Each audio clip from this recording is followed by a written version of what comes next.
Hey folks, back again with another vlog. This is Gravity Falls Episode 2. Uh, can't remember the title at all. It had the name of the monster in it. It was the Grunkle Whopper or something like that. I didn't get it exactly.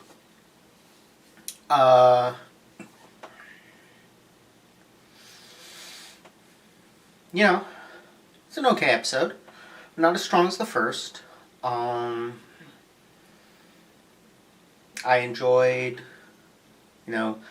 Mabel's imaginary sequence rolling the ball around and those two very 80s looking guys being impressed by her. I also enjoyed her crashing into Dipper's imaginary sequence. Those were both very well done. But the episode as a whole was very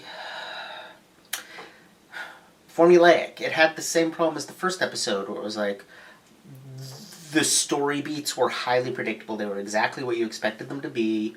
It was pretty much a Scooby-Doo episode.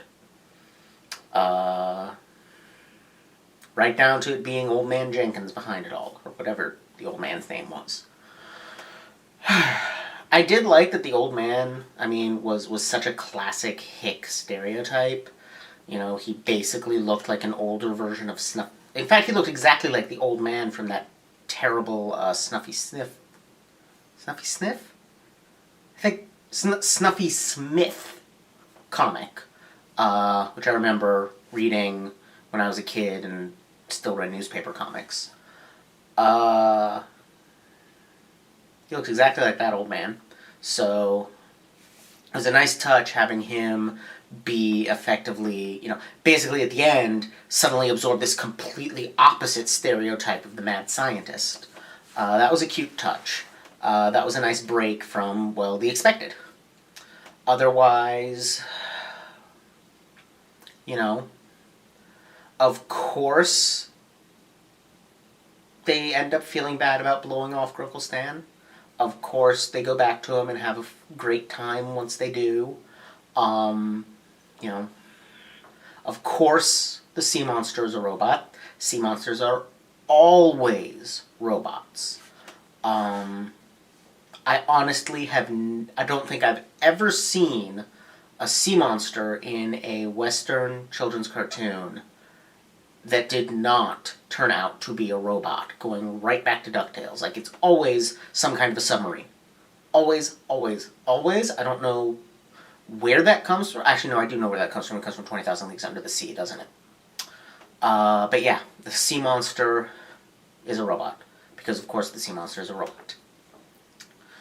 I do like that the old man was motivated purely by attention. Usually it's some kind of a money thing or trying to scare people away. I like that this was basically a cry for help. This is basically my son doesn't visit me and I solve all my problems with giant robots. Other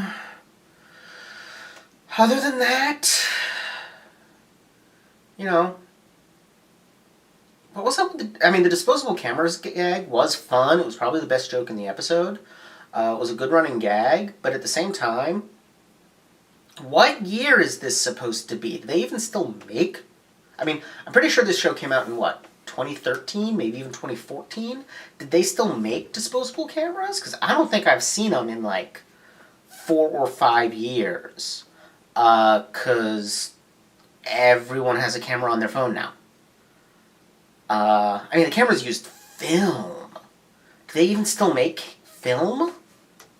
I'm pretty sure I remember reading that, the manufacturers of film had stopped a couple years ago. That may have been movie film. I think that was movie film. So that was weird. But it did result in a fun gag. Seuss was very entertaining in this episode. He definitely now is a character I like. He has joined Mabel in that still quite short list, but growing.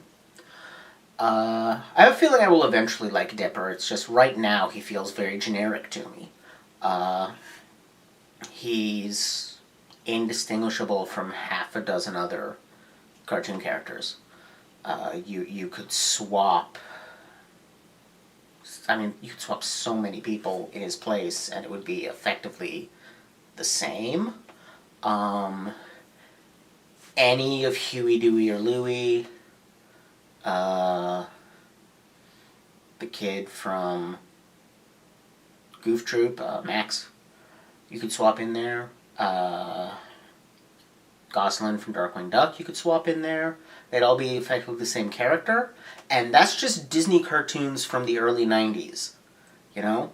Late 80s, early 90s. If I expanded the list, I could come up with a lot more, I'm sure. Any of the cast of The Kids Next Door. Except probably not number one or I'm blanking on her name, but the girl with the really long sleeves. They wouldn't work in that position, but any of the other ones would.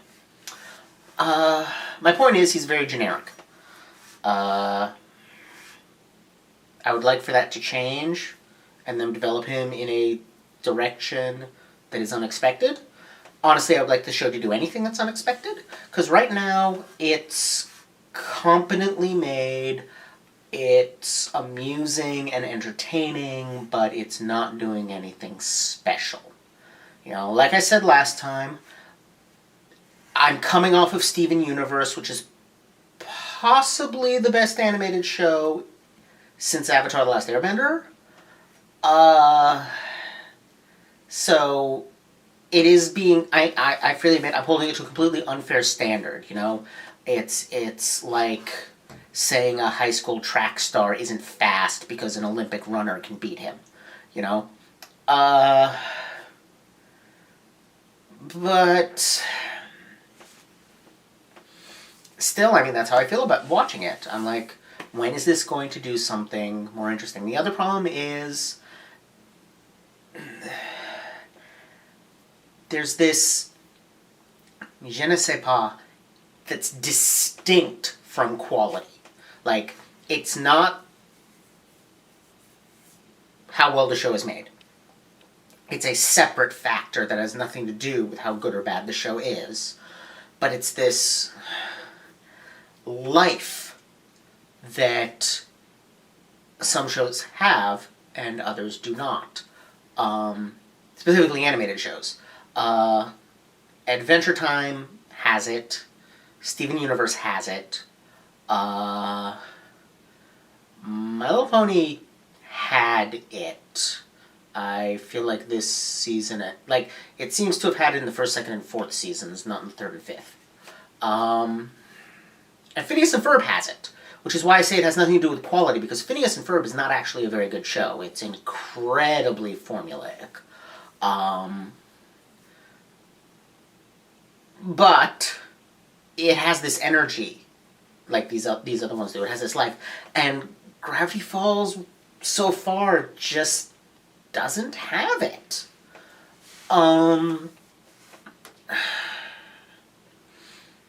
It just doesn't grab me the way other shows sometimes do. I mean, I'm definitely enjoying it. Don't get me wrong. I'm going to keep watching it. I'm going to keep enjoying it, I think. And I think it's going to get better. I think I'm going to like it more as it goes along. But right now, it feels like it feels like an entertaining way to spend 20 minutes and nothing more. It's not something... Excuse me. It's not something that occupies brain space for me. It's not... Yeah. And I can't really express precisely why. Part of it is that it's formulaic. Part of it is that it just doesn't feel like it has life so far. It feels like it's been mechanically constructed from parts.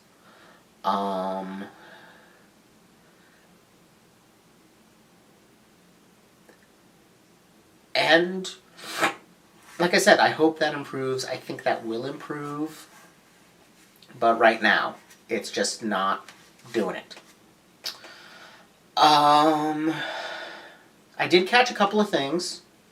One of which I liked, one of which I'm kind of eh. The one I'm kind of eh on is I noticed in the ending credits, there was a line with a lot of Q's and W's in it, basically gibberish. I'm guessing that's some kind of cipher. I'm guessing that fans have figured out what these all mean, and I'm guessing that in all probability I don't care. Because that is exactly the kind of paranoid viewing that does zilch for me. The secret codes, Easter eggs, kind of, can you guess this ahead of the show revealing it? Why should I want to? I just do not care much about mysteries. Mystery stories have never particularly interested me, and so treating every narrative like one doesn't do much for me. The thing I did like was I noticed Bat Baby in the opening credits, and then in the episode, the newspaper that Dipper was reading was very clearly the Weekly World News, and which is where Bat Baby comes from. I love that, because I loved the Weekly World News in high school. I would occasionally check in on it in later years until it sadly ceased to exist. That thing was a work of surrealist beauty. It was very clearly not even remotely trying to be serious, but instead of going the Onion route, it went the completely bizarre route. There would be articles about Bat Baby and the impending end of the world, and lizard people and all that kind of nonsense, but very clearly very clearly being done as a creative thing rather than people who actually believed in this stuff, because they would contradict themselves not only from issue to issue, sometimes in the same issue.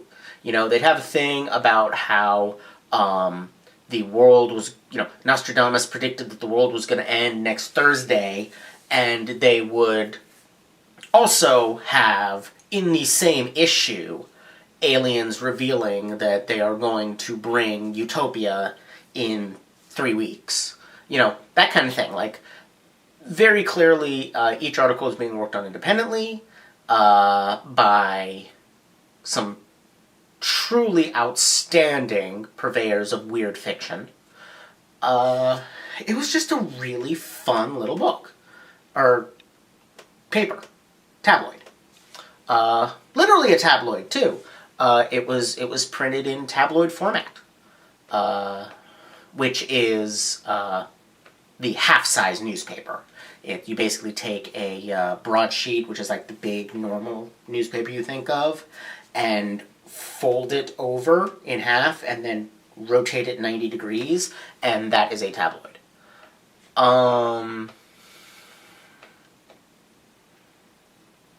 Yeah. So I enjoyed that. Other than that,